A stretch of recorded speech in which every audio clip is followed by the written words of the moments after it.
தென்கொரியா கிழக்கு ஆசியாவில் உள்ள சுறுசுறுப்பான உயர் தொழில்நுட்பம் கொண்ட நாடாகும்.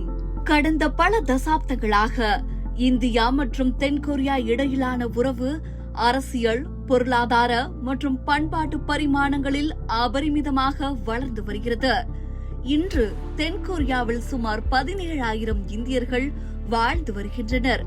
அவர்களில் பெரும்பாலோர் தகவல் தொழில்நுட்பம், பொறியியல் மற்றும் கல்வித்துறைகளில் தங்கள் திறமையால் பங்களித்து வருகின்றனர். தமிழ்நாடு மற்றும் உலகின் பல பகுதிகளில் இருந்து கடந்த 20 ஆண்டுகளாக ஆயிரக்கணக்கான தமிழர்கள் தென்கொரியாவை நோக்கி கல்வி, தொழில் மற்றும் ஆராய்ச்சி நோக்கில் பயணம் செய்து வருகின்றனர்.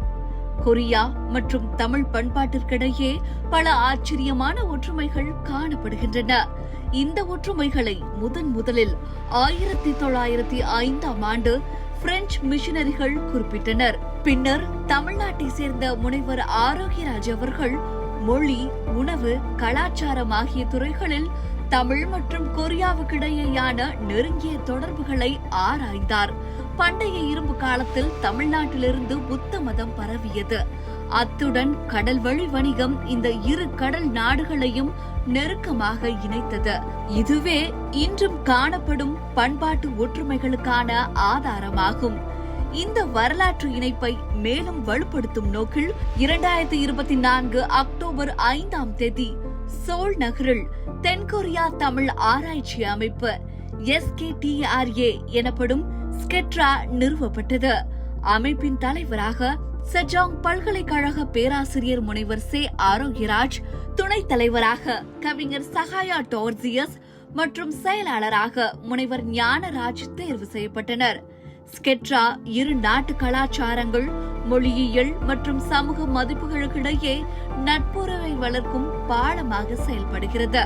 தமிழ்நாடு அரசின் பாராட்டுகள், உலக தமிழ்ச்சங்கத்தின் அங்கீகாரங்கள், கொரிய தூதரகத்தின் கௌரவங்கள் என பல விருதுகள் ஸ்கெட்ரா உறுப்பினர்களின் சிறப்பை பிரதிபலிக்கின்றன. அறிவியல், மொழியியல், மொழிபெயர்ப்பு மற்றும் தொல்காப்பிய கோட்பாடுகள் குறித்து பல கருத்தரங்குகள் தென்கொரியாவில் வெற்றிகரமாக நடைபெற்றுள்ளன.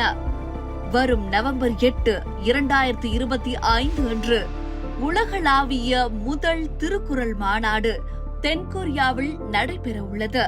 இது தமிழ் மொழியின் உலகளாவிய தாக்கத்தை மேலும் வலுப்படுத்தும் ஒரு வரலாற்று சிறப்புமிக்க நிகழ்வாகும்.